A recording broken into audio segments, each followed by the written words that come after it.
Hello, good evening everybody, প্রত্যেককে শুভ সন্ধ্যা। Welcome to preparation with ABC. Preparation with এবিসিতে তোমাদের স্বাগত জানাই, আমি অর্ধেন্দু। যেমনটা দেখতে পাচ্ছ, আজকের আমাদের ক্লাসের বিষয়বস্তু হচ্ছে প্যাভলভের ক্ষুধার্ত কুকুরের পরীক্ষা। তুমি যদি আপার প্রাইমারি টেটের জন্য প্রিপারেশন নিচ্ছ, তাহলে এই প্ল্যাটফর্মে তুমি সিডিপি, ম্যাথ এবং সায়েন্সের নিয়মিত ক্লাস পাবে। তুমি যদি চ্যানেলে নতুন হও, এখনো চ্যানেলটাকে সাবস্ক্রাইব না করে আছো, তাহলে অবশ্যই চ্যানেলটাকে সাবস্ক্রাইব করে নেবে এবং নিয়মিতভাবে আমাদের ক্লাসগুলো দেখতে থাকবে।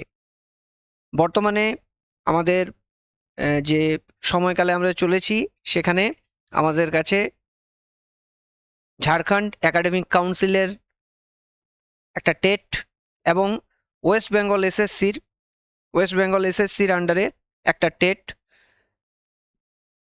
মানে একটার অলরেডি নোটিফিকেশান বেরিয়েছে এবং একটা আগামী দিনে খুব শীঘ্রই বেরিয়ে যাবে। তো সেই দুটোকে কম্বাইন করে এবং সর্বভারতীয় ক্ষেত্রে টেটের যে কোশ্চেন থাকে সেগুলোকে অ্যানালিসিস করে আমরা কিন্তু এই ক্লাসটা তৈরি করেছি। ক্লাসটা একদম শেষ পর্যন্ত দেখবে, তোমরা কিন্তু এর দ্বারা যথেষ্ট উপকৃত হবে। তো চলো কথা না বাড়িয়ে চলে আসি আমাদের আজকের ক্লাসের বিষয়বস্তুতে। আমাদের আজকের যে ক্লাস, তার বিষয়বস্তু প্যাভলভের প্রাচীন অনুবর্তন বা ক্লাসিক কন্ডিশনিং থিওরি। তো এখানে রাশিয়ান শরীরতত্ত্ববিদ আইভান প্যাভলভ এই তত্ত্বের প্রবক্তা। তিনি তার কুকুরের ওপর পরীক্ষাটার জন্য 1904 সালে নোবেল পুরস্কার পান। আইভান প্যাভলভ দেখিয়েছেন যে প্রাণীর শিখন অর্থাৎ লার্নিং কেবল বুদ্ধি দিয়ে হয় না, অনেক সময় তা যান্ত্রিক বা প্রতিবর্ত ক্রিয়া রিফ্লেক্সের মাধ্যমে হয়। এবারে যান্ত্রিক বা প্রতিবর্ত ক্রিয়া আসলে কি? সেটা হচ্ছে কি, যে যখন কোনো বাহ্যিক কোনো যন্ত্র আমাদের শরীরের ভেতরে বা মনের ভেতরে একটা প্রভাব ফেলে, তখন ওই যান্ত্রিক মানে যন্ত্রের হেল্পে কোনো কিছুকে এক্সিকিউট করা, এটাকে আমরা প্রতিবর্ত ক্রিয়া বা রিফ্লেক্স বলছি।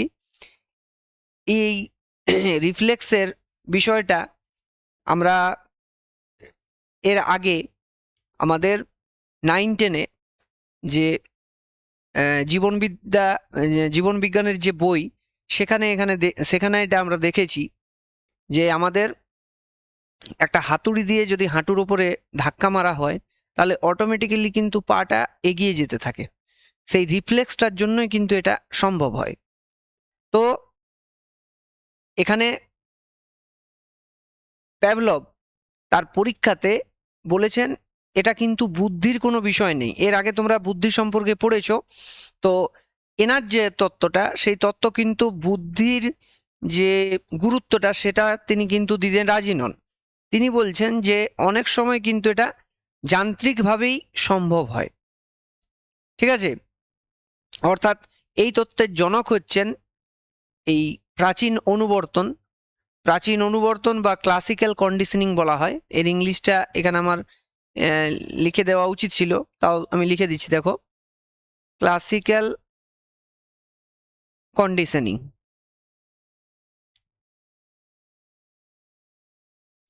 Classical conditioning. তো এই ক্লাসিক্যাল কন্ডিশনিং তত্ত্বটা ওপরে পরবর্তীকালে তিনি নোবেলও পুরস্কার পান, যেটা বললাম। এবারে হচ্ছে কি, এই প্রক্রিয়ার যেটা মূল ধারণা, কোর কনসেপ্ট, সেটা আমাদেরকে এখানে কিন্তু আগে ভালোভাবে বুঝতে হবে। এখানে একটা স্বাভাবিক উদ্দীপক মানে হচ্ছে খাবার। যেমন খাবার পেলেই কিন্তু প্রাণীর তার নিজস্ব যে খাবার, সেই খাবারটাকে দেখলেই কিন্তু তার লালা গ্রন্থিতে লালা নিঃসরিত হতে থাকে। এবারে একটা কৃত্রিম উদ্দীপক বারবার উপস্থাপিত করলে, মানে একটা ধরো খাদ্য আছে, খাদ্যের সাথে একটা কৃত্রিম উদ্দীপক বলতে ঘন্টা, ঠিক আছে?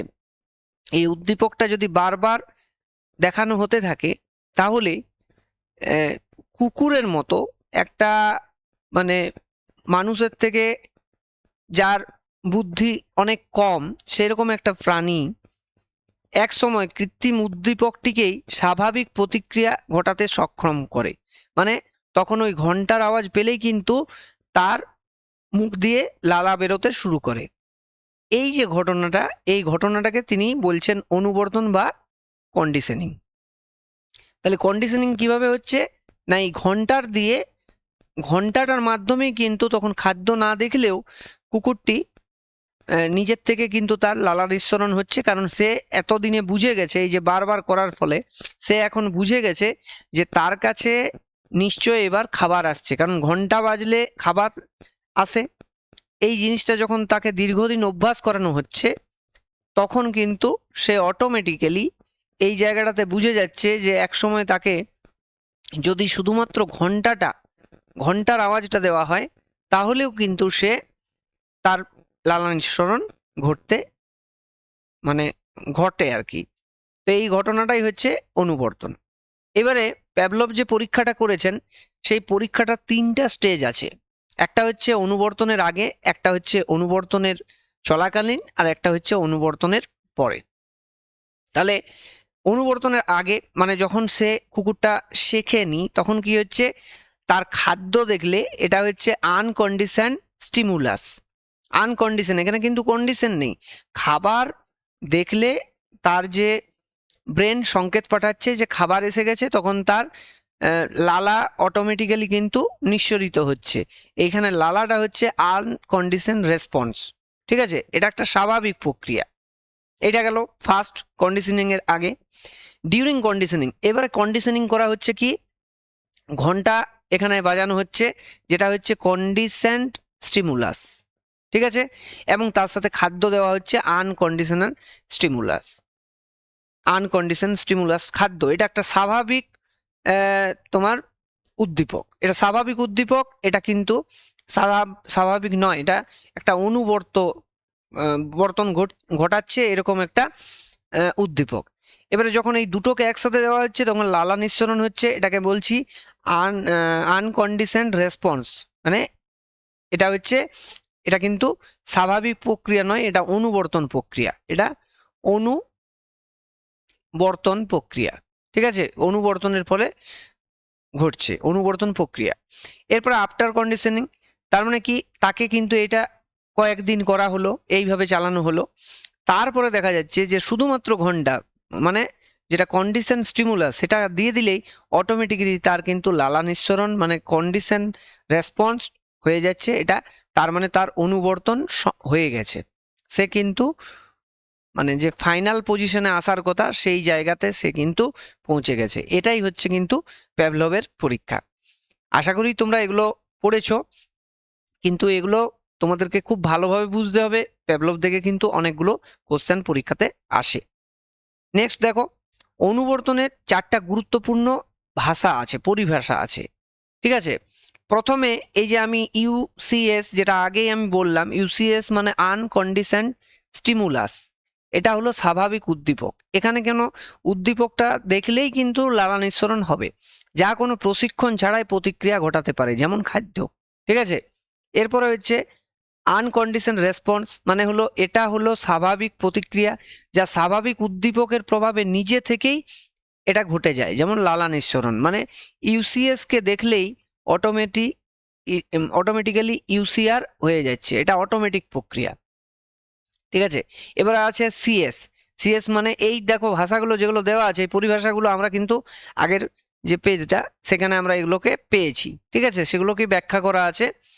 এবারে হচ্ছে সিএস মানে হচ্ছে কন্ডিশন স্টিমুলাস, এটা হলো কৃত্রিম উদ্দীপক যা শুরুতে কোনো প্রতিক্রিয়া তৈরি করে না, কিন্তু ইউসিএস এর সাথে যদি ইউসিএস প্লাস সিএস করা হয় তখন কি হয়, ইউসিআর হিসাবে এটা আসতে থাকে, ইউসিআর হিসাবে আনকন্ডিশন রেসপন্স কিন্তু হয়। এটা প্রথমে আনকন্ডিশন থাকে, তারপরে পরবর্তীকালে এটাই কিন্তু হয়ে যায় কন্ডিশন রেসপন্স। ঠিক আছে, এইখানে দেখো কন্ডিশন রেসপন্স আছে, এটা হচ্ছে অনুবর্তিত প্রতিক্রিয়া। যখন কৃত্রিম উদ্দীপক এইটা তখন কখন হচ্ছে, তখন এইটার আর প্রয়োজনও পড়ছে না, তখন অটোমেটিক্যালি সিএস দেখেই সিআরটা চলে আসছে, মানে সিএস থেকে আমরা সিআর পাচ্ছি, তার মানে অনুবর্তন এর কিন্তু কমপ্লিট হয়ে গেছে। যেমন ঘন্টার শব্দে শুধুমাত্র লালাটা আসা, এখন কিন্তু খাদ্য নেই, খাদ্য ছাড়াই শুধুমাত্র ওই ঘন্টার যে শব্দ, সেই শব্দ থেকেই কিন্তু তার লালা চলে আসছে। বুঝতে পারলে ব্যাপারটা? চলে আসছি পরের বিষয়টাতে। এখানে কি কি হচ্ছে, কেমন কেমন ধাপে হচ্ছে, তার একটা চার্ট আমি তোমাদেরকে রেডিমেড বানিয়ে দিয়েছি। সেটা হচ্ছে অনুবর্তনের আগে শুধুমাত্র উদ্দীপক থাকছে খাদ্য, প্রতিক্রিয়া কি পাওয়া যাচ্ছে, আনকন্ডিশন রেসপন্স, যেটা আমি এখানে তোমাদেরকে বললাম। ঠিক আছে, নেক্সট এটা কি না স্বাভাবিক ন্যাচুরাল প্রক্রিয়া, ন্যাচুরাল পুরোটা হচ্ছে ন্যাচুরাল প্রক্রিয়ার মাধ্যমে হচ্ছে। এরপর হচ্ছে অনুবর্তনের আগে, মানে ঠিক আগেটাতে কি হচ্ছে, এটা অনুবর্তনের আগে, এটাও অনুবর্তনের আগে, কিন্তু এটা জাস্ট আগে। যখন ঘন্টার শব্দ দেওয়া হচ্ছে তখন কিন্তু নো রেসপন্স, কোনো লালা আসছে না, এটা নিরপেক্ষ, এখানে কিছুই হচ্ছে না। কারণ কি, এটা আলাদাভাবে দেওয়া হয়েছে, এটা আলাদাভাবে দেওয়া হয়েছে। এবারে এই দুটোকে যখন যোগ করে আমরা সিএস প্লাস ইউসিএস করছি, মানে ঘন্টা খাদ্য একসাথে দিচ্ছি, এটা অনুবর্তন চলাকালীন, তখন কি হচ্ছে, ইউসিআর আসছে, এটাও কিন্তু আনকন্ডিশনাল রেসপন্স, এটা লালা নিঃসরণ হচ্ছে, এখানে শিক্ষণটা ঘটছে, মানে কোন পর্যায়ে আসছে, অনুবর্তন চলাকালীন শিক্ষণটা ঘটছে। এগুলো কিন্তু ইন ডিটেলস তোমাদেরকে বুঝতে হবে, কোশ্চেন এখান থেকেও থাকতে পারে। এবারে কি হচ্ছে, শিক্ষণটা শুরু হচ্ছে, শিক্ষণ প্রক্রিয়াটা এখানে চলছে। এরপরে কি হচ্ছে, শুধু ঘন্টার শব্দ, মানে সিএসটা দেওয়া হচ্ছে, ঘন্টার শব্দ দেওয়া হচ্ছে, তখন কন্ডিশন রেসপন্সে কি পাচ্ছি আমরা, লালা নিঃসরণ অটোমেটিক্যালি হচ্ছে, যদিও এখানে কিন্তু কোনো ইউসিএস নেই, এটা কিন্তু এখানে নেই, এই জায়গায় এটা নেই, তা সত্ত্বেও অনুবর্তিত হয়ে তার কিন্তু লালা নিঃসরণটা ঘটছে। বুঝতে পারলে আশা করি বিষয়টা? দেখো, এই যে শিখন প্রক্রিয়া এবং তার যে পর্যায়, সেগুলো আমরা এখানে আলোচনা করব। যখন কৃত্রিম উদ্দীপক মানে ঘন্টা এবং স্বাভাবিক উদ্দীপক যেমন খাদ্য বারবার একসাথে দেওয়া হচ্ছে, তখন প্রাণীর মধ্যে শিখন বা কন্ডিশনিং অর্জিত হচ্ছে। ঠিক আছে, এবারে বিলোপ, বিলোপ মানে হচ্ছে এক্সটিংশন, মানে যদি দীর্ঘদিন শুধু ঘন্টা বাজানো হয় কিন্তু খাবার দেওয়া না হয়, তবে কুকুরটা বুঝে যায় যে ঘন্টা মানে কিন্তু খাবার নয়, তখন তার লালা আসা ধীরে ধীরে বন্ধ হয়ে যায়, এটা হচ্ছে বিলোপ। এই প্রত্যেকটা ডেফিনেশন গুলো মানে কি ঘটনাটা বলছে সেটা তোমাকে জানতে হবে, বুঝতে হবে। অর্জন মানে হচ্ছে বারবার করা হলে কন্ডিশনড হচ্ছে, এটাকে বলা হচ্ছে অ্যাকুইজিশন। আর বিলোপ মানে হচ্ছে শুধু যদি ঘন্টা বাজানো হয় কিন্তু কোনো খাবার দেওয়া না হয়, তাহলে ধীরে ধীরে সে কিন্তু বুঝতে শিখে যাচ্ছে যে ঘন্টা পড়া মানেই কিন্তু খাবার দেওয়া নয়। ঠিক আছে, এবারে স্বতঃস্ফূর্ত পুনরুদ্রেক মানে বিলোপ হওয়ার অনেক দিন পর হঠাৎ যদি আবার ঘন্টা বাজে, এবার তুমি পুরোটাই বন্ধ করে দিলে, হঠাৎ করে আবার ঘন্টা বাজালে, তখন দেখা যাবে কুকুরটা আবারও লালা নিঃসরণ করছে। কারণ কি, তার ভেতর একটা স্মৃতি হিসাবে জমা হয়ে আছে ওই কন্ডিশনিংটা, সেই কন্ডিশনিংটা ওটা শিখন হয়েছে বলেই কিন্তু সম্ভব হচ্ছে, এবং তখন কিন্তু কুকুরটার আবারও লালা নিঃসরণ করবে। এর অর্থ হচ্ছে যে শিখন পুরোপুরিভাবে মুছে যায় না, অবচেতন মনে কিন্তু এর মানে ট্রেস বা এর চিহ্ন কিন্তু থেকেই যায়, এটাকে বলা হয় স্বতঃস্ফূর্ত পুনরুদ্রেক। ঠিক আছে, বুঝতে পারলে? নেক্সট হচ্ছে জেনারেলাইজেশন মানে সামান্যকরণ, যেটাতে বলা হচ্ছে যে কুকুরটা কেবল আসল ঘন্টার শব্দ নয়, বরং ঘন্টার মতো অন্য কিছুর আওয়াজ, যেমন টেলিফোনের রিং কিংবা দরজার বেল বা কলিং বেল বা যে কোনো কিছু এরকম জিনিসের ক্ষেত্রে শুনেও কিন্তু তার লালা নিঃসরণ করতে শুরু করে। কারণ কি, সে অনেক সময় কনফিউজড হয়ে যায়, সে মনে করে হয়তো আমি ভুল শুনছি, হয়তো ঘন্টার আওয়াজটাই এটা, অর্থাৎ খাবার আসতে চলেছে। ঠিক আছে, এইটা সে ভাবতে শুরু করে, সে তখন জেনারেলাইজ করে দেয়, সব জিনিসকে মনে করতে থাকে যে কোনো আওয়াজ মানেই হচ্ছে, ওই ধরনের কাছাকাছি আওয়াজগুলো মানেই হচ্ছে কিন্তু তার ওই খাবার আসার সময় হয়ে গেছে, খাবার আসছে তার জন্য। এবারে পৃথকীকরণ, যখন কুকুরটা বুঝতে পারে যে কেবল একটা নির্দিষ্ট সুরের ঘন্টার পরেই কিন্তু খাবারটা আসছে, এটাকে যখন তাকে বারবার শেখানো হয়, তখন কিন্তু সে অন্যগুলোতে নয়, কেবলমাত্র সেই নির্দিষ্ট শব্দের, নির্দিষ্ট ডেসিবেল, নির্দিষ্ট টোনের যে শব্দ, সেটা শুনেই কিন্তু তার কন্ডিশনস রেসপন্স আসে। ঠিক আছে, এই যে বিষয়টা, এটাকে বলছি আমরা পৃথকীকরণ, এটাকে আমরা বলছি পৃথকীকরণ। এবারে সময়ের ব্যবধান। প্যাভলভের মতে ঘন্টা বাজানো আর খাবার দেওয়ার মধ্যে সময়ের ব্যবধান খুব কম হওয়া উচিত। খুব কম মানে কি? 0.5 সেকেন্ড, মানে 1 সেকেন্ডের থেকেও কম সময় যদি হয়, হাফ সেকেন্ড হয়, তাহলেই কিন্তু তার এই ঘটনাটা ঘটবে, মানে কন্ডিশনিং রেসপন্স আমরা পাবো। যদি ঘন্টা বাজানোর অনেকক্ষণ পর খাবার দেওয়া হয়, তাহলে কিন্তু অনুবর্তন ঠিকমতো কাজ করে না, মানে সে বুঝতেই পারে না যে অ্যাকচুয়ালি এদের ভেতরে কোনো রিলেশন আদৌ আছে কি নেই। ঠিক আছে, এই হচ্ছে এর কিন্তু বিষয়বস্তুগুলো। এরপরে দেখো, এই যে আমরা প্যাভলভ পড়ছি, আধুনিক বিজ্ঞান, মানে আধুনিক আমাদের কাছে অনেক তত্ত্ব এসে গেছে, কিন্তু কেন আজও আমরা এই প্যাভলভের যে তোমার ক্লাসিক্যাল কন্ডিশনিং থিওরি, এটা নিয়ে পড়ব। তো ক্লাসিক্যাল কন্ডিশনিং তত্ত্বের শিক্ষাগত প্রয়োগের মূল বিষয়গুলা হচ্ছে যে এখানে পঠন অভ্যাস। ছোট শিশুদের বর্ণ পরিচয় করানোর সময় দেখবে তাদের কিন্তু ছড়াছবির বই থাকে, ছড়াছবির বই যেগুলো হয়, সেখানে ছবির সাথে বর্ণ শেখানো হয়। যেমন অয়ে অজগর আসছে তেড়ে, মানে অ একটা থাকবে আর তার পাশে কিন্তু একটা অজগরের ছবি দেওয়া থাকবে। এবারে সে কিন্তু ওই অটাকে মুখস্থ রাখতে পারে না। ঠিক আছে, সে যখন বর্ণ পরিচয় হয়, তখন সেই অজগরটা একটা সাপ, এই জিনিসটা তাকে শেখানো যখন হচ্ছে, তখন সে কিন্তু ওই অয়ে অজগর আসছে তেড়ে, তার মুখ দিয়ে অটোমেটিক্যালি অয়ে অজগর আসছে তেড়ে কথাটা চলে আসছে। বুঝলে? তাহলে বারবার দেখলে শিশুর ছবি দেখা মাত্রই সে কিন্তু এইবারে কি করবে, সে যখন ওই অজগরের ছবি পাবে, তখন সেটাকে সে বলে দেবে এটা অ। বুঝতে পারলে? যেখানে আমটি আমি খাবো পড়ে মানে হচ্ছে আমের ছবি থাকলেই সে বলবে আ। ঠিক আছে, এইভাবে একটা রিদমিক প্যাটার্নে দেখো বর্ণ পরিচয় সাজানো রয়েছে। তো এইটা কিন্তু, এই যে চিন্তা ভাবনাটা, এই যে ছড়াছবির বই তৈরি করাটা, এটা হচ্ছে প্যাভলভের তোমার ক্লাসিক্যাল কন্ডিশনিং থিওরি মেনেই কিন্তু এগুলো করা হয়েছে।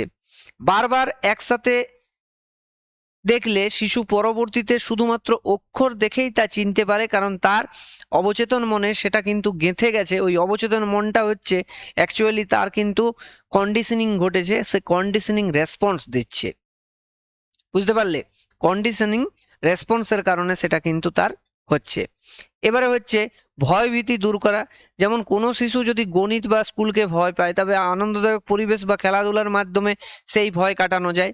দেখো, আধুনিক শিক্ষাতে শিশুকে ভয় মানে ভয় খাইয়ে কোনো কিছু শেখানো যাবে না, এই জিনিসটা কিন্তু অনুধাবন করা হয়েছে। শিশুকে ছলে বলে কৌশলে কিন্তু শিক্ষাদান করতে হবে, এবং সেই শিক্ষাদানের ক্ষেত্রে সে যেটাকে পাশে দেখতে পাচ্ছে, যেমন ধরে নাও তুমি একটা যোগ শেখাচ্ছ, তো যোগ শেখানোর ক্ষেত্রে তুমি যদি সরাসরি শিশুটিকে যোগের অঙ্কে নিয়ে চলে যাও, তাহলে কিন্তু তার ক্ষেত্রে বোঝানো খুব জটিল। এবং দেখবে এই কারণে ছোট ছোট ক্লাসের অঙ্কের ক্ষেত্রে ধরে নাও 5টা পাখি আর 2টো পাখি, ওখানে পাখি কেন দিল? কারণ পাখিটা দিলে সে কিন্তু কন্ডিশনড হয়ে যাচ্ছে, এবং সে ওই পাখিটাকে কখন কাউন্টিং করতে শিখছে, 1 2 3 4 করে, 5, আবার এখানে 2, তাহলে 5 আর 2 এ 7, এইভাবে দুটো মানে জিনিসের মধ্যে সে কিন্তু এই যে যোগ বিষয়টা, সে কিন্তু যোগ শিখে যোগ করছে না, সে কাউন্টিং করে যোগ করছে। ঠিক আছে, তো এই যে পদ্ধতিগুলো, এগুলো হচ্ছে আধুনিক শিক্ষাত এই প্যাভলভের মানে যে কন্ডিশনিং থিওরি, সেটার কিন্তু এখানে গুরুত্বটা থেকেই যাচ্ছে। ঠিক আছে, নেক্সট হচ্ছে সুঅভ্যাস গঠন। সুঅভ্যাস গঠন মানে হচ্ছে সময়ের কাজ সময়ে করা, পরিষ্কার পরিচ্ছন্ন থাকা, এই বিষয়গুলো অনুবর্তনের মাধ্যমে অভ্যাসে পরিণত হয়। যেমন শিশুদেরকে শেখানো দরকার নিজস্ব পরিষ্কার পরিচ্ছন্নতা, নখ কাটা নিয়মিত, চুল কাটা, দাঁত মাজা, স্নান করা, ঠিক আছে, তারপরে নিজের বিদ্যালয়ে গিয়ে বিদ্যালয় কক্ষ পরিষ্কার পরিচ্ছন্ন রাখা, এই যে অভ্যাসগুলো, এগুলো কিন্তু ক্লাসিক্যাল কন্ডিশনিং এর মাধ্যমেই সম্ভব। এগুলো কিন্তু ডে বাই ডে লাইফে যখন সে শিশু যাচ্ছে তখন কিন্তু এইগুলো সম্ভব হচ্ছে। এই ক্লাসিক্যাল কন্ডিশনিং প্যাভলোভের সেই প্রাচীন থিওরিটা মেনেই কিন্তু এটা সম্ভব হচ্ছে। একই জিনিস আছে ডিসিপ্লিনের ক্ষেত্রে। স্কুলের টিফিন বেল বাজা, ছুটির ঘন্টা বাজা, এগুলো ছাত্রছাত্রীদের মধ্যে একটা স্বতঃস্ফূর্ত প্রক্রিয়া মানে প্রতিক্রিয়া সৃষ্টি করে, রেসপন্স তৈরি করে, যা প্রাচীন অনুবর্তনের একটা বাস্তব উদাহরণ। স্কুলের ঘন্টা বাজলে বই গুছিয়ে নেওয়া বা টিফিনের জন্য প্রস্তুত হওয়া, এটা একটা যান্ত্রিক অভ্যাসে পরিণত হয়। শিশু কিন্তু কোনো রকম ইনস্ট্রাকশনের অপেক্ষায় থাকে না, ঠিক আছে। শিক্ষক মশাইয়ের ক্লাস চলাকালীন যদি দেখো ঘন্টা পড়ে, তখন কিন্তু অটোমেটিক্যালি তার বই খাতাগুলো সে পুড়তে শুরু করে তার ব্যাগের ভেতরে, ব্যাগের ভেতরে বইগুলোকে গুছিয়ে ভরতে শুরু করে, বা টিফিনটাকে বের করার চেষ্টা করে, বা মিড ডে মিলের জন্য নিজের হাত ধোয়ার জন্য প্রস্তুতি নিতে শুরু করে, ঠিক আছে। তো এই বিষয়গুলো কিন্তু এই ডিসিপ্লিনটাও কিন্তু এসে যাচ্ছে কন্ডিশনিং রেসপন্স হিসাবে। চক্ষু সমন্বয় এবং শিখন, যেমন হচ্ছে চক্ষু সমন্বয় এবং শিখন। ছোট শিশুদের বর্ণমালা চার্ট দেখবে যে পড়ার সময় ছবির সাথে অক্ষরের যে সম্পর্ক তৈরি হয় তা সরাসরি প্যাভলভ তত্ত্বের মাধ্যম প্রয়োগ। ছোট শিশুদের বর্ণমালার যে চার্ট দেখে পড়া, মানে একটা সিরিয়ালি অ আর হ্রস্বই দীর্ঘই দেওয়া আছে, সেখানে ছবি, ওই যেটা আমি আগেও বললাম ওই বিষয়টা, মানে অয়ে অজগর আসছে তেড়ে আয় আমটি আমি খাবো পেড়ে, এই ধরনের বিষয়গুলো কিন্তু হচ্ছে তোমার প্যাভলভ তত্ত্বের সরাসরি প্রয়োগ। ভাষা শিক্ষার ক্ষেত্রেও এর যথেষ্ট গুরুত্ব রয়েছে। যেমন নতুন শব্দ শেখার ক্ষেত্রে সেই শব্দের অর্থবাহী কোনো বস্তু বা ছবিকে বারবার যদি মনে করা হয় তাহলে কিন্তু সেই ওয়ার্ডটা শিখে যায়, শিশু সেই জিনিসটা শিখতে শুরু করে। যেমন ধরে নাও কোনো কিছু একটা উদাহরণ ধরে নাও, তোমাকে যদি আমি বলি যে একটা ওয়ার্ড যেমন হচ্ছে তোমার পৃথিবী, তোমাকে আমি বললাম যে পৃথিবীর সমার্থক শব্দ, ঠিক আছে। সেখানে পৃথিবীকে যদি আমরা শুধুমাত্র বলি পৃথিবীর সমার্থক শব্দ হচ্ছে ধরিত্রী, ঠিক আছে, তাহলে তার হয়তো মনে রাখতে কঠিন হবে। কিন্তু একটা যদি আমি এখানে ছবি এঁকে দিই, একটা ছবি আঁকি বা ছবির মাধ্যমে এটাকে ধরিত্রী বলে, ছবিটার চারদিকে আমি বিভিন্ন তার সমার্থক শব্দগুলোকে লিখে দিই, তাহলে কিন্তু শিশুর মনে রাখা তুলনামূলকভাবে সহজ হবে। এটা কিন্তু এই প্যাভলভ তত্ত্বের প্রয়োগ, ঠিক আছে। তো এই গেল আমাদের প্যাভলভ তত্ত্বের কি কি জায়গায় কিভাবে কি প্রয়োগ হচ্ছে সেটা সম্পর্কে একটা সম্যক ধারণা, ঠিক আছে। তো এখানে আরো কয়েকটা আমি ভালো তোমাদেরকে উদাহরণ বলার চেষ্টা করব। যেমন হচ্ছে ধরো শ্রেণীকক্ষে নিয়মাবর্তিতা।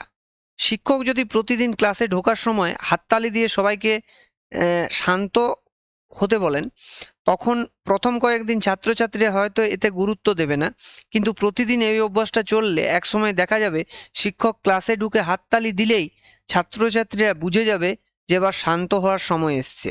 কিংবা তার যে চক ডাস্টারটা থাকবে সেটা সে যখন টেবিলের ওপরে শিক্ষক মশাই যখন ঠুকবেন, তখনই কিন্তু সবাই বুঝে যাবে যে স্যার এসে গেছেন বা ম্যাম এসে গেছেন, এবার আমাদেরকে চুপ করতে হবে, ঠিক আছে। তো এটা কিন্তু কৃত্রিম উদ্দীপক হিসেবে কাজ করছে। এগুলো উদাহরণ কয়েকটা দিচ্ছি। আরেকটা হচ্ছে যেমন উদাহরণ ভালো দেওয়া যায় যে অনেক সময় দেখবে কড়া শিক্ষকের কারণে ছাত্রছাত্রীরা, কড়া শিক্ষক মানে যদি তুমি খুব তাদের কাছে একটা ভয়ের শিক্ষক হয়ে যাও, সেটাই কড়া শিক্ষক, ছাত্রছাত্রীরা মনে এই বিষয় এর প্রতি একটা কিন্তু ভয় জন্মে যায়, ঠিক আছে। এটা সবারই হতো, আমাদেরও হয়েছে, এটা প্রত্যেকটা শিশুরই কিন্তু হয়, স্টুডেন্টদের মধ্যে এটা দেখা যায়। কারণ কি, কঠিন অঙ্ক, কঠিন অঙ্ক আর কঠিন শিক্ষক খুব কড়া। মানে এখানে যদি অঙ্কের মাস্টার বা দুরূহ বিষয়বস্তুর মানে বিষয়বস্তুর যে টিচার, তিনি যদি একটু হাসমুখ টাইপের হন, একটু যদি হাসাতে ভালোবাসেন, হাসতে ভালোবাসেন, একটু কম গোমড়া মুখ হন, তাহলে কিন্তু দেখা যাবে যে শিশুরা ওই সাবজেক্টটাকে ততটা আর ভয় করছে না।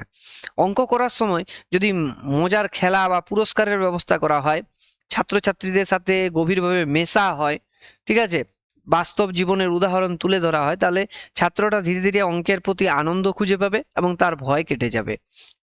একেই ডিকন্ডিশনিং বলা হয়, এটাকে ডিকন্ডিশনিং বলা হচ্ছে। আচ্ছা, এখানে তোমাদেরকে আমি এর আগেও যে উদাহরণটা দিলাম সময়াবর্তিতা সম্পর্কে, সেখানে ঘন্টা বাজার, আমি কি বললাম যে স্কুলে টিফিনের ঘন্টা বাজা ছাত্রছাত্রীরা এক ধরনের আনন্দ বা প্রস্তুতির ভাব তৈরি হয়।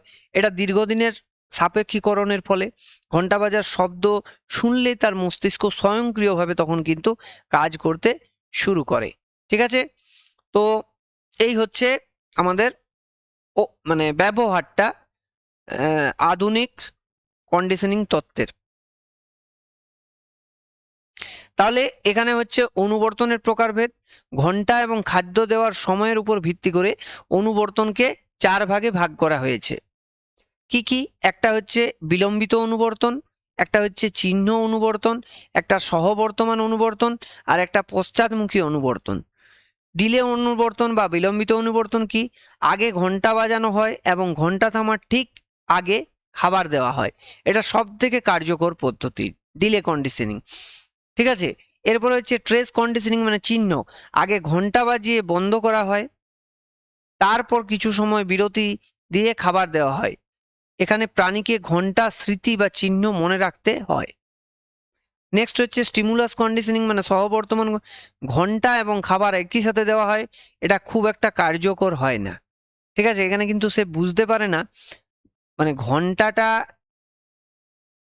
যখন খাবারটা আর ঘন্টাটা একসাথে দিয়ে দেওয়া হচ্ছে, এখানে যে তোমার আনকন্ডিশন স্টিমুলাস আর কন্ডিশন স্টিমুলাস একসাথে যদি প্রয়োগ করা হয়, তখন এটা কিন্তু বিশেষ কার্যকরী হয় না। ঠিক আগে খাবার দেওয়া হয়, ঘন্টা থামার ঠিক আগে, তখন কিন্তু এটা সব থেকে বেশি কার্যকরী হচ্ছে। ব্যাকওয়ার্ড কন্ডিশনিং বা পশ্চাৎমুখী, আগে খাবার দেওয়া হলো, তারপর ঘন্টা বাজানো হলো, এতে শিখন বা অনুবর্তন প্রায় হয়ই না। এখানে যদি আগেই তুমি খাবারটা দিয়ে দাও, তাহলে কিন্তু তার লালা বেরোবে না, মানে সে তো আগেই খাবারটা পেয়ে যাচ্ছে, তখন তুমি কিন্তু ওটা ডিটেক্ট করতে পারছো না, তাহলে এখানে অনুবর্তন সম্ভব হচ্ছে না। তাহলে এখানে তোমাকে প্রশ্ন আসতে পারে যে কোনটার ক্ষেত্রে সব থেকে ভালো হয়, এটা কোশ্চেন আসতে পারে, বা একটা উদাহরণ তুলে দিল যে এখানে কেমন কন্ডিশনিং হবে কি হবে না, এরকম কোশ্চেন আসতেই পারে। নেক্সট হচ্ছে ইমোশনাল কন্ডিশনিং, যেটা জন বি ওয়াটসন দেখিয়েছেন যে ভয়, রাগ বা ভালোবাসার মতো আবেগগুলো অনুবর্তনের মাধ্যমে তৈরি হয়। ঠিক আছে, এই সম্পর্কে যদিও আমরা এই ক্লাসে খুব বেশি আলোচনা করিনি, কিন্তু যেটুকু বিষয় রয়েছে সেটা হচ্ছে এটাও কিন্তু অনুবর্তন, এটা হচ্ছে ইমোশনাল অনুবর্তন। এই প্রক্রিয়ার জন্য ওয়াটসন একটা ছোট শিশুর উপরে পরীক্ষাটা চালান। ঠিক আছে, তো এটাই হচ্ছে লিটল অ্যালবার্ট পরীক্ষা, মানে শিশুটির নাম হচ্ছে অ্যালবার্ট, এই জন্য এটাকে বলা হচ্ছে লিটল অ্যালবার্ট পরীক্ষা। তো তিনি সাদা ইঁদুরের সাথে একটা বিকট শব্দ জুড়ে দিয়ে শিশুটির মনে একটা সাদা ইঁদুরের সাথে একটা বিকট শব্দ জুড়ে দিচ্ছেন।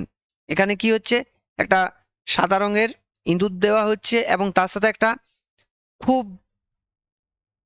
খুবই মানে ভয়ের একটা বিকট শব্দ করে দেওয়া হচ্ছে।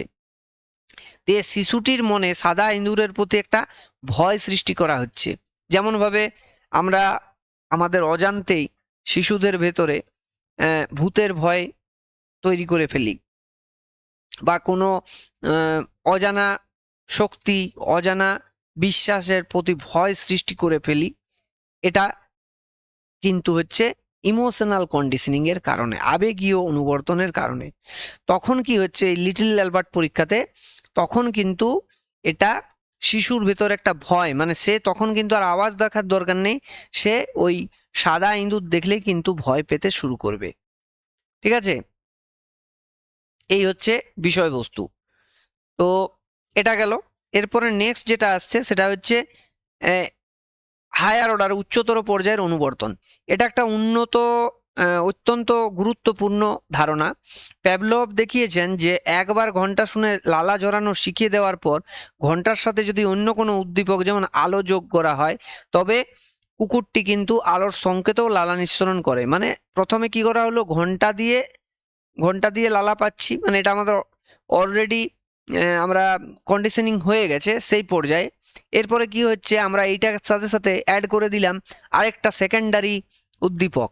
এখানে সেকেন্ডারি উদ্দীপক হচ্ছে আলো, লাইট অ্যাড করে দিলাম। লাইট এবং ঘন্টা যখনই হচ্ছে তখন তার কিছুক্ষণ পরেই খাবার দেওয়া হচ্ছে, এরকম যদি চালানো হয়, এইটাকে কিছুদিন চালানো হলো, শিখন যখন কমপ্লিট হয়ে যাবে তখন রেজাল্টে কি দেখা যাবে যে শুধু আলো দিলাম, এখন ঘন্টা না দিলেও সে মানে সে এটাকে ওভারলুক করবে যে ঘন্টা দেওয়া হলো কি হলো না, সে শুধুমাত্র আলোটা দেখে কিন্তু তার ভেতরে লালা নিঃসরণ হতে থাকবে।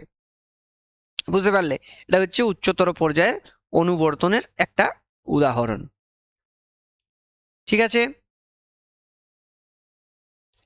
তো এখানে এই যে উচ্চতর পর্যায়ের অনুবর্তনে একটা উদ্দীপক মানে ঘন্টা যা আগে থেকেই অনুবর্তিত, সেটার ব্যবহারের সাথে দ্বিতীয় আরেকটা উদ্দীপক, তৃতীয় বলবো না, দ্বিতীয় আরেকটা উদ্দীপক। কারণ এখানে আমরা দ্বিতীয় উদ্দীপক কেন বলছি আর তৃতীয় কেন বলছিলাম, তৃতীয় হচ্ছে যে যখন আমরা আমরা এখানে কি কি ইউজ করছি, এখানে আমরা আনকন্ডিশন স্টিমুলাস হিসাবে খাবার, আর কন্ডিশন স্টিমুলাস 1 হিসাবে ঘন্টা, আর কন্ডিশন স্টিমুলাস 2 হিসাবে আমরা এখানে আলো ব্যবহার করছি। তো এখানে বলা হচ্ছে যে শুধুমাত্র যদি কন্ডিশন রেসপন্স কন্ডিশন স্টিমুলাস 2 আলোটা ব্যবহার করা হয়, তাহলেও কিন্তু এই অটোমেটিক্যালি সে কিন্তু আশা করবে যে এর সাথে এই খাবারটা অ্যাড হবে, তখন কিন্তু সম্ভব হবে। ঠিক আছে, তখনই কিন্তু কন্ডিশনিংটা সম্ভব হবে। বুঝতে পারলে? এবারে অনুবর্তন ক্ষেত্রে বাধার সৃষ্টি, কিভাবে বাধা পড়তে পারে অনুবর্তন প্রক্রিয়াতে, সেটাই আলোচনা করব। শিখনের পথে কিছু বাধা আসতে পারে যা প্যাভলভ আলোচনা করেছেন। তো এখানে তিনি দু ধরনের বাধার কথা বলেছেন, একটা হচ্ছে বাহ্যিক বাধা আর একটা হচ্ছে আভ্যন্তরীণ বাধা। বাহ্যিক বাধাটা কি, পরীক্ষা চলাকালীন হঠাৎ বাইরে থেকে কোনো জোরে শব্দ হলে কুকুরের মনোযোগ নষ্ট হয় এবং অনুবর্তন ব্যাহত হয়, এটা বাহ্যিক। আর ইন্টারনাল মানে বারবার খাবার না দিয়ে শুধু ঘন্টা বাজালে বিলোপ হতে থাকে এবং এক ধরনের যেটা আভ্যন্তরীণ বাধার সৃষ্টি করে। এই দুই ধরনের বাধার কথা তিনি বলছেন। ঠিক আছে, তো এই গেল কিন্তু অনুবর্তন ক্ষেত্রে বাধার সৃষ্টির বিষয়টা। এরপরে যেটা আসছে সেটা হচ্ছে এই যে আমরা প্যাভলভ তত্ত্বটা পড়ছি, তো সেই প্যাভলভ তত্ত্ব এটা কিন্তু সমালোচনার ঊর্ধ্বে নয়, এরও কিন্তু কিছু সমালোচনা রয়েছে, যার ভেতরে গুরুত্বপূর্ণ দুটো হচ্ছে, একটা হচ্ছে এই তত্ত্ব উচ্চতর চিন্তা বা বুদ্ধিকে খুব একটা গুরুত্ব দিচ্ছে না। প্যাভলভের তত্ত্ব মূলত, প্যাভলভ যে তত্ত্বটা দিয়েছেন সেখানে তিনি মূলত দুটো জিনিসের উপরে গুরুত্ব দিয়েছেন, একটা হচ্ছে স্টিমুলাস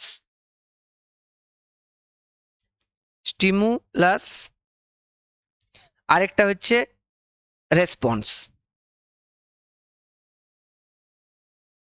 ঠিক আছে, এই দুটি ছাড়া তিনি কিন্তু আর কোনো কিছু যুক্তি মানে জটিল যে মনস্তাত্ত্বিক প্রক্রিয়া, তিনি খুব সহজভাবে খুব বেসিক জায়গাটাকে তিনি এখানে কিন্তু বলেছেন। উচ্চতর চিন্তা বুদ্ধি আবেগ এইসব বিষয়গুলোকে তিনি কিন্তু কোনো মানে ইনক্লুড করেননি। যেমন যুক্তি, বিচার বুদ্ধি, সমস্যা সমাধানের ক্ষমতা বা স্মৃতিশক্তিকে সেভাবে তিনি কিন্তু বিচার করেননি।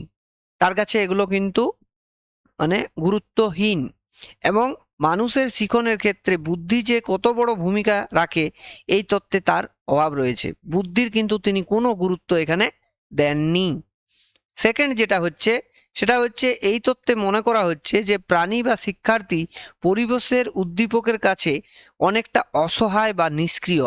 সে কিন্তু তাকে নিষ্ক্রিয় ভাবা হচ্ছে, তার কোনো সক্রিয়তা, রক্ত মাংসের যে প্রাণী সে, তার কিন্তু সেই জায়গাটাকে যান্ত্রিক একটা রোবটের মতো তাকে মনে করা হচ্ছে, তাই না? উদ্দীপক দিলেই তার মানে শুধুমাত্র একটাই প্রোগ্রামিং আছে, সেটা হচ্ছে মানে প্রোগ্রামড মেশিনের মতো মনে করা হচ্ছে প্যাভলভ থিওরিতে। প্রোগ্রামড মেশিন মানে হচ্ছে যেমন তুমি ধরো কম্পিউটার সুইচ দাবছো, তুমি হয়তো ওয়ার্ডে কোনো টাইপ করছো, তুমি যেটা টিপছো সেটা তুমি রেসপন্স পাচ্ছ, ঠিক আছে, স্ক্রিনের উপরে। তো এরকম মনে করা হচ্ছে উদ্দীপক দিলেই প্রাণী স্বয়ংক্রিয়ভাবে প্রতিক্রিয়া দেখাবে, কিন্তু বাস্তবে মানুষ বা উন্নত প্রাণীরা অনেক সময় সচেতনভাবে বা সক্রিয়ভাবে শেখে এবং নিজের ইচ্ছা মতো আচরণ করে। এই তত্ত্বগুলোর উপরে তিনি কিন্তু একেবারে গুরুত্ব দেননি। এটা কিন্তু এই তত্ত্বের মানে মেন কি বলবো সীমাবদ্ধতা।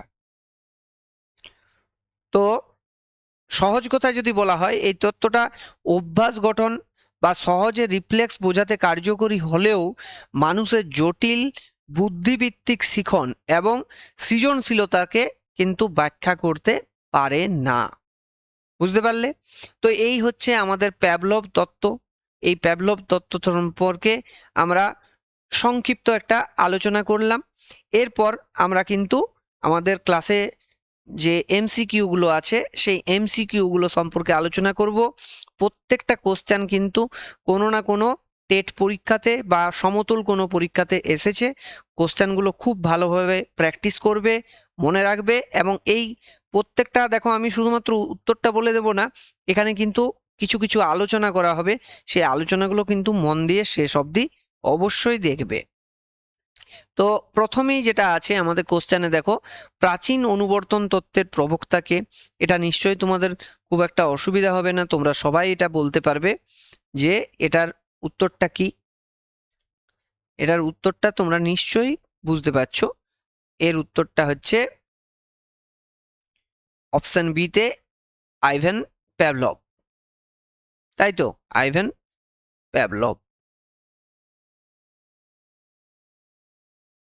ঠিক আছে। এবারে এখানে যে বাকি ব্যক্তিত্বদের নাম রয়েছে সেটা একটু আলোচনা করি, তোমাদের এটা কিন্তু কাজে লাগবে। কিরকম দেখো, আচ্ছা আমি আগে এই প্যাভলভ সম্পর্কে আরো কয়েকটা বিষয় বলি। যে ইনি হচ্ছেন রাশিয়ান শরীর বিজ্ঞানী। তার বিখ্যাত পরীক্ষাটা কুকুরের উপরে, ক্লাসিক্যাল কন্ডিশনিং বলা হয়, এগুলো তো তোমরা জানলে। আর এখানে তিনি দু ধরনের শর্তের কথা বলেছেন, একটা হচ্ছে কন্ডিশন স্টিমুলাস আর একটা আনকন্ডিশন স্টিমুলাস। এবং এক সময় ওই আনকন্ডিশন রেসপন্স স্টিমুলাস না থাকলেও শুধুমাত্র কন্ডিশন স্টিমুলাস থেকেই অটোমেটিক্যালি কন্ডিশন রেসপন্স পাওয়া যাচ্ছে, এই শর্তটাই তিনি কিন্তু এখানে বলেছেন। এবারে বাকি যে ব্যক্তিত্বরা আছে তাদের সম্পর্কে আমরা অলরেডি পড়েছি। তিনি প্রথম যে আছেন তিনি হচ্ছেন বিএফ স্কিনার। এই স্কিনার হচ্ছেন অপারেন্ট কন্ডিশনিং, পুরস্কার এবং শাস্তির তত্ত্বের উপর ভিত্তি করে তার গবেষণা। তারপরে হচ্ছে থর্নডাইক। থর্নডাইক হচ্ছে শিক্ষার নিয়মাবলী, প্রস্তুতি, অনুশীলন এবং ফলাফল, এই তিনটে ভাগে তিনি এখানে ভাগ করা আছে। এটা যদিও আমরা এখনো পড়িনি, এটা আমরা বিস্তারিত আলোচনা করব। আর পেঁয়াজের তোমরা জানো জ্ঞানীয় বিকাশের তত্ত্ব, কগনিটিভ ডেভেলপমেন্ট থিওরি সম্পর্কে তার যে তত্ত্ব রয়েছে তার বিভিন্ন পর্যায়, সেই পর্যায়গুলোকে তিনি আলোচনা করেছেন এখানে। তো এই হচ্ছে কিন্তু তাদের তত্ত্বগুলো, একেবারে বেসিক জিনিস এটা। নেক্সট কোশ্চেনে চলে আসছি। আইভেন প্যাভলভ কত সালে নোবেল পান? দেখো এটাও স্ট্রেট কাট কোশ্চেন আমাদের আছে, 1904 সালে। তার কুকুরের উপর পরীক্ষার জন্য তিনি এটা পেয়েছেন, কুকুরের উপর পরীক্ষার জন্য।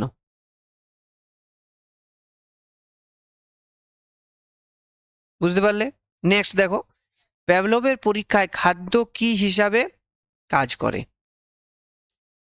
খুব ভালোভাবে তোমরা যদি পড়েছো শুনেছো, ক্লাসটা নিজেরাই বলতে পারবে, যেটা হচ্ছে আনকন্ডিশন রেসপন্স, তাই তো? আনকন্ডিশন রেসপন্স, আনকন্ডিশন রেসপন্স হিসাবে কাজ করছে। আর কন্ডিশন রেসপন্স হিসাবে কে কাজ করছে?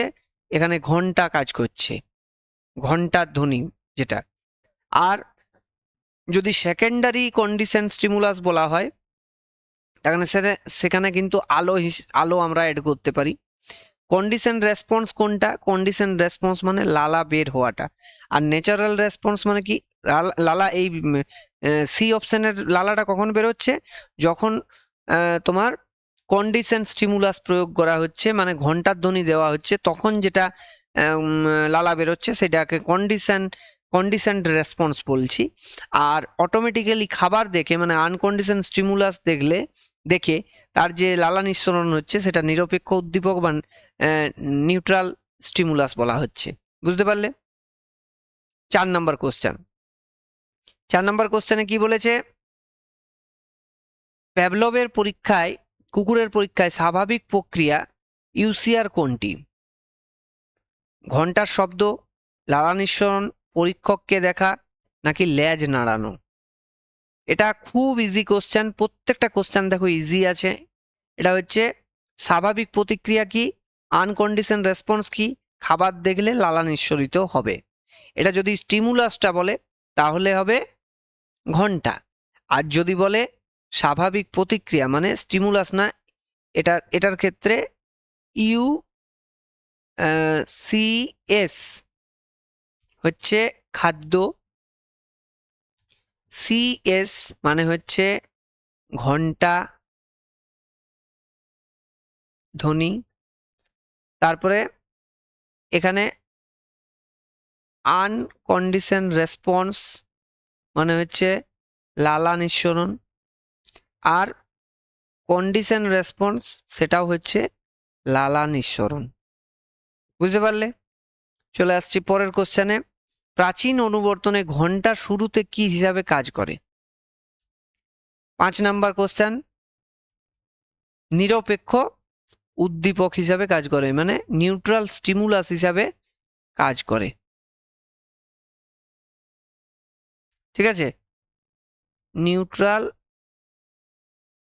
নিউট্রাল নাকি ন্যাচারাল, সেটাই কিন্তু এখানে কনফিউজ করেছে এই কোশ্চেনে। এটা নিউট্রাল, 5এরটা বি, নিউট্রাল উদ্দীপক হিসাবে কাজ করে, তাই না? চলে আসছি পরের কোশ্চেনে। প্যাভলভের তত্ত্বে ইউসিএস এর পুরো নাম কি? ইউনাইটেড কন্ডিশন স্টিমুলাস, নাকি আনকন্ডিশন স্টিমুলাস, না usual condition stimulus, under condition stimulus? বুঝতেই পারছো, option B is the right answer, তাই না? চলে আসছি পরের কোশ্চেনটাতে। যখন শুধু ঘন্টার শব্দে লালা নিঃসরিত হয় তখন তাকে কি বলে? তখন আমাদের কন্ডিশনিং সম্পন্ন হয়েছে, এটাকে আমরা তখন বলছি কন্ডিশনড রেসপন্স। 7এরটা হচ্ছে বি অপশন, কন্ডিশনড রেসপন্স। পরের কোশ্চেন দেখো 8 নম্বরে। বিলোপ কখন ঘটছে? প্যাভলভের তত্ত্বে বিলোপ কখন ঘটছে? যখন খাবার ছাড়া বারবার শুধু ঘন্টা দেওয়া হচ্ছে। 8এরটা হচ্ছে অপশন বি।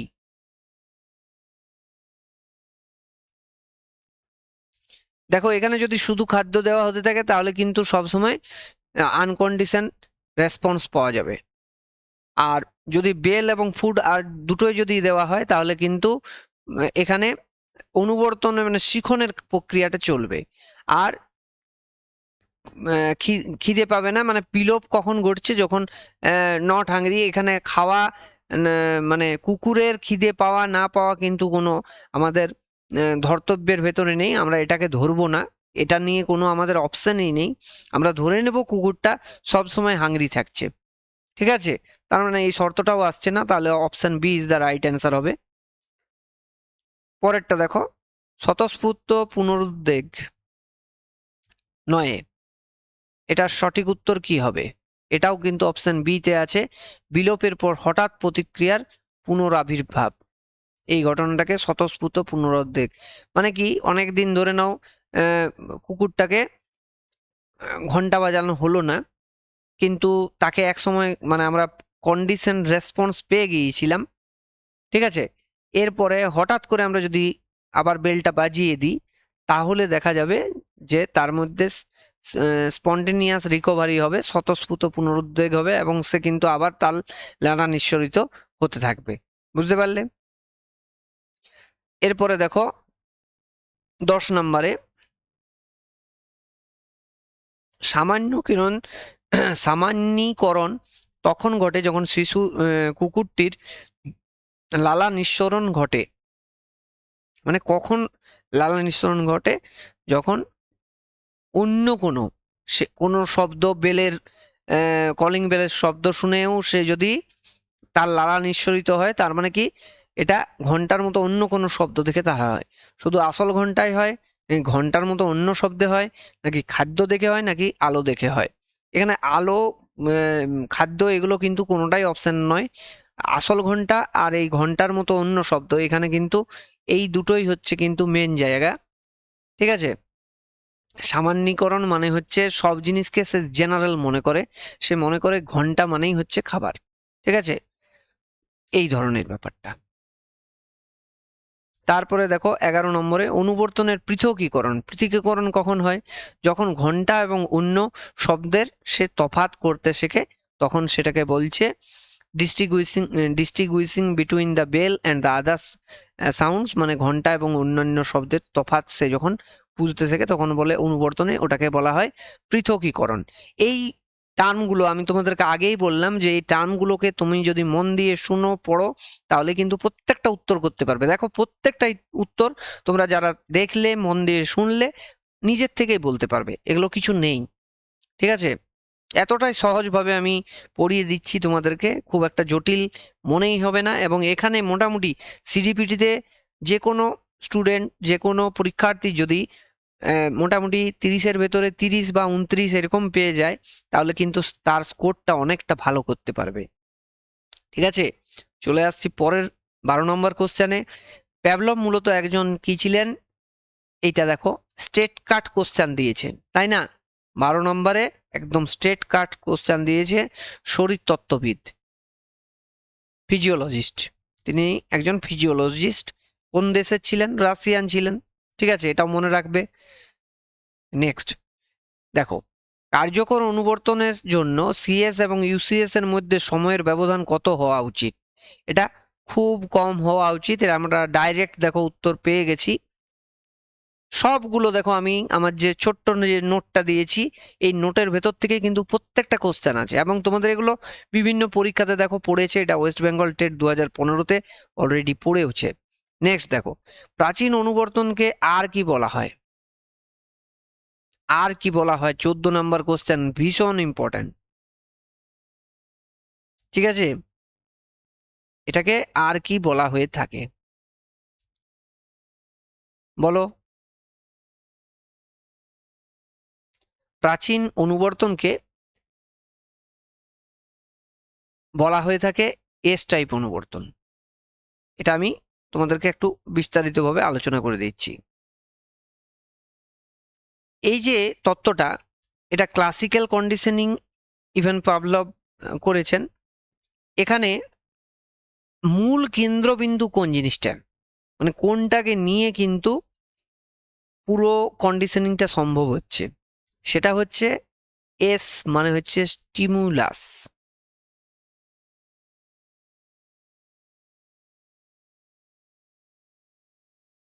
এই স্টিমুলাস দু রকমের আছে। একটা হচ্ছে আনকন্ডিশন স্টিমুলাস, যেমন হচ্ছে খাদ্য। আরেকটা হচ্ছে কন্ডিশন স্টিমুলাস মানে হচ্ছে ঘন্টার ধ্বনি।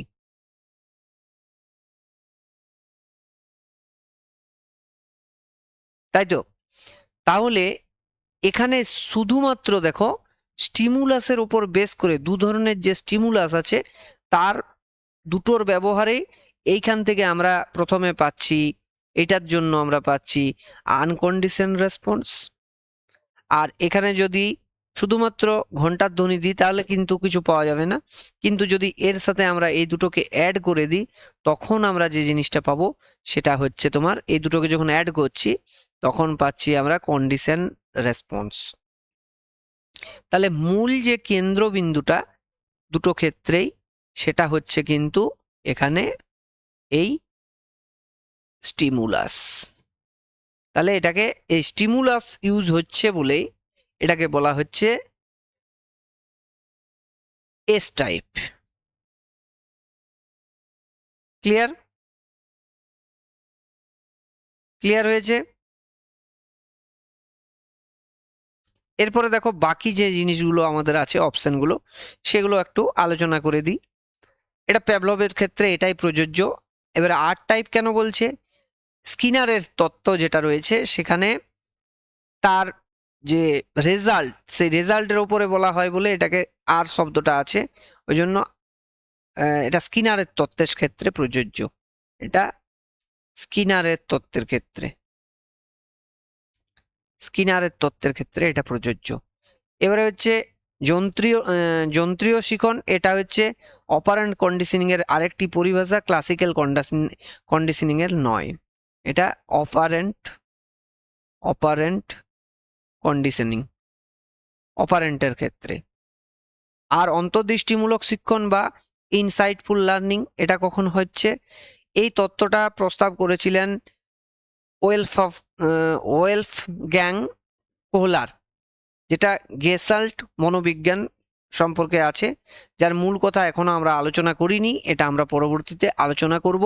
কিন্তু যেহেতু আমাদের প্রাচীন অনুবর্তন তত্ত্ব সম্পর্কে ক্লাস, তাহলে আমাদের এখানে অপশন সেটা আছে, এবং এখানেই কিন্তু আমরা এই জন্যই আমরা এই কোশ্চেনটা এখানে দিয়েছি।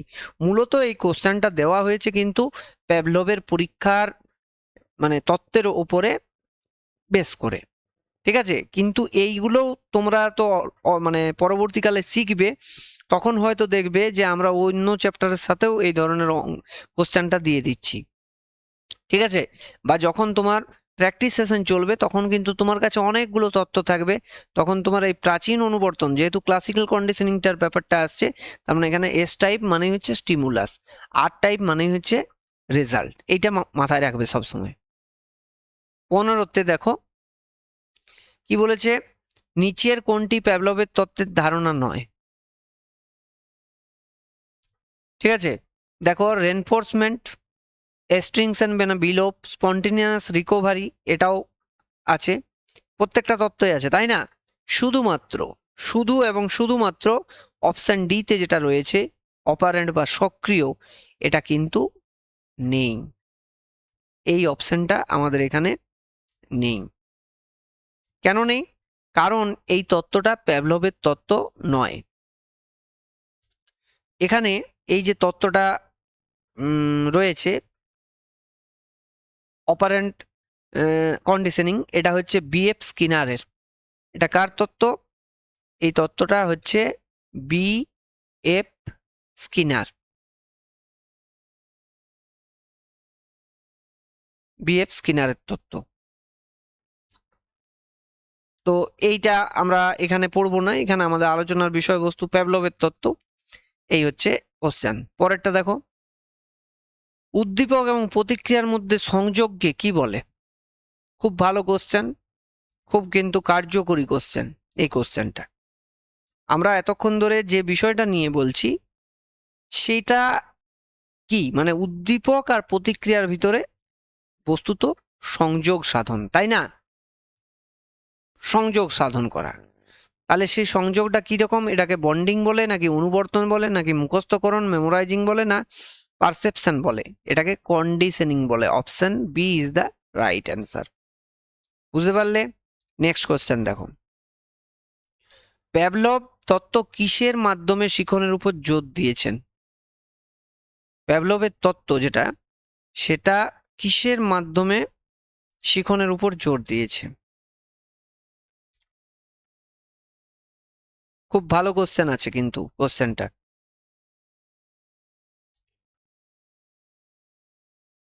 এটা মূলত কন্ডিশনিং এর উপর, তাই না? কন্ডিশনিং এর উপরে তিনি জোর দিয়েছেন। তো এখানে আমাদের যেটা অপশনগুলোর ভেতরে আছে, রিজনিং মানে যুক্তি, অ্যাসোসিয়েশন মানে হচ্ছে সংযোগ, লিমিটেশন মানে অনুকরণ, ইমিটেশন মানে হচ্ছে অনুকরণ, আর ডিসকভারি মানে হচ্ছে আবিষ্কার। তো এখানে অনুষঙ্গ মানে হচ্ছে অ্যাসোসিয়েশন, মানে দুটো জিনিসের অ্যাসোসিয়েশন হচ্ছে। কার? প্রথম কথা হচ্ছে, এক সেকেন্ড, প্রথম কথা হচ্ছে আনকন্ডিশন স্টিমুলাস আর কন্ডিশন স্টিমুলাসের ভেতরে সংযোগটা সম্ভব হচ্ছে। তাই এই প্রশ্নের সঠিক উত্তর হবে অপশন বি, অনুষঙ্গ বা সংযোগের উপর। পরের কোশ্চেন দেখো, প্যাভলভের পরীক্ষায় কোন উদ্দীপকটা আগে উপস্থাপন করা হয়? প্রথমে স্বাভাবিক উদ্দীপক দেওয়া হয়, নাকি কৃত্রিম উদ্দীপক, নাকি উভয় একসাথে, নাকি কোনো উদ্দীপকেই নয়? খুব ভালো কোশ্চেন, খুব ভালো কোশ্চেন দিয়েছে। এটা রাজস্থানের কোশ্চেন। অপশন বি মানে হচ্ছে কৃত্রিম আগে উপস্থাপন, কোন উদ্দীপকটা আগে উপস্থাপন করা হয়। ঠিক আছে,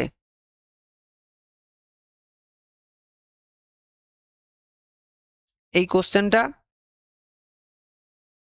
কি হবে সঠিক উত্তরটা?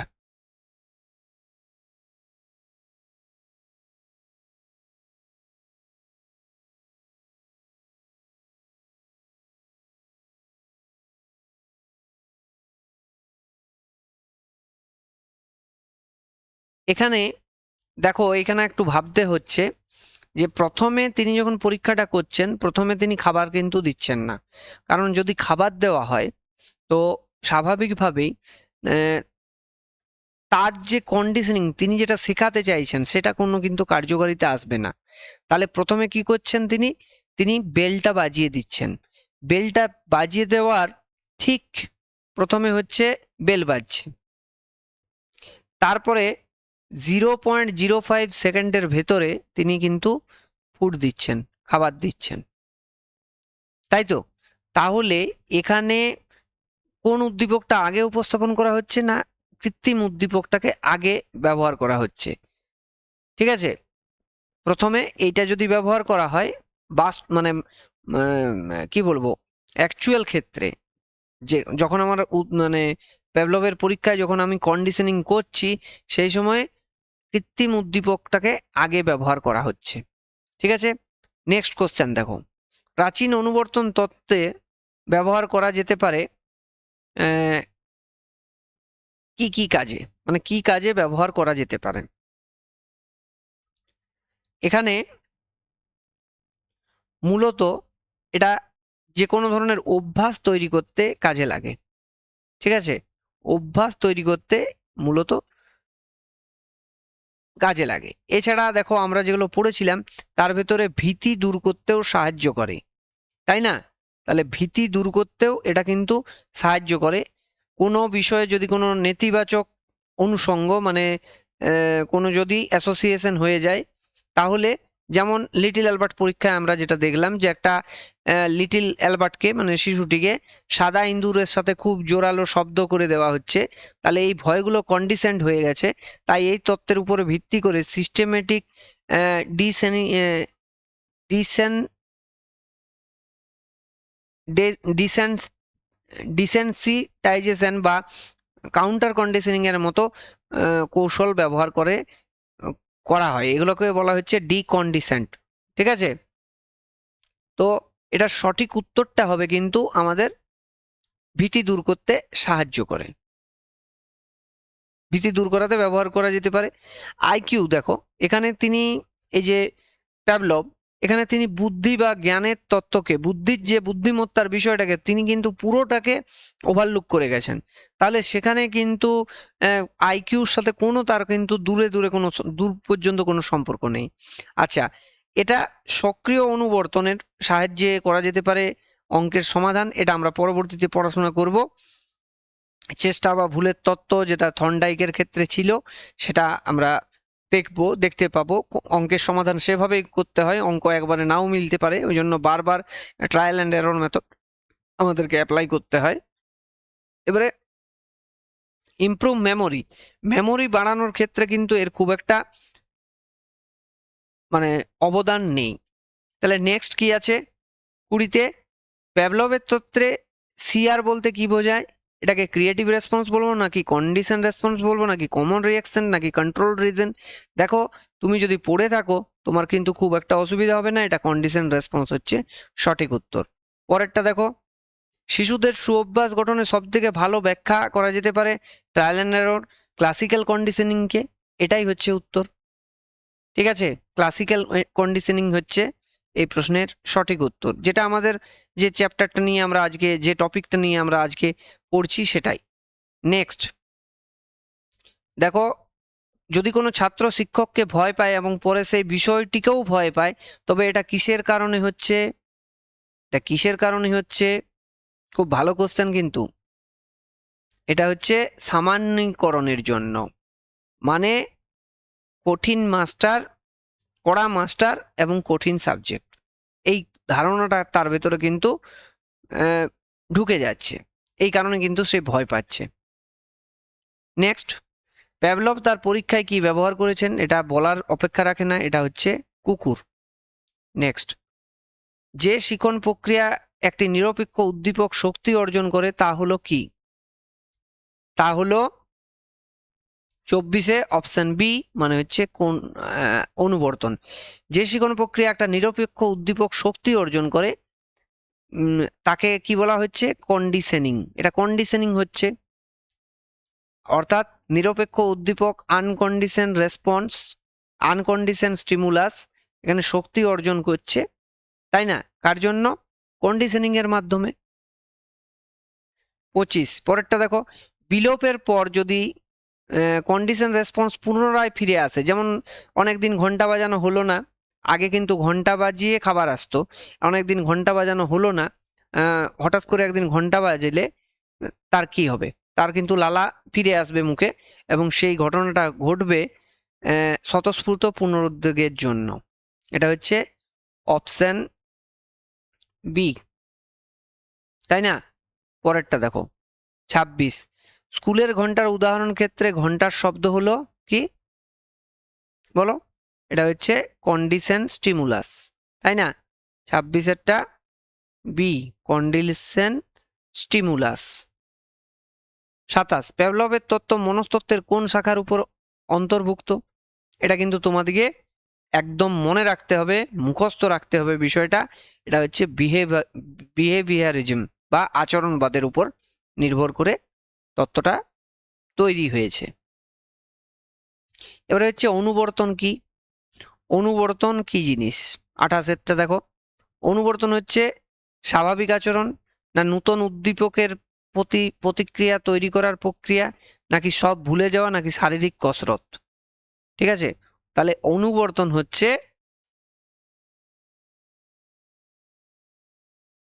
কোন নূতন উদ্দীপকের প্রতি প্রতিক্রিয়া তৈরি করার ঘটনাটাকে বলা হচ্ছে অনুবর্তন।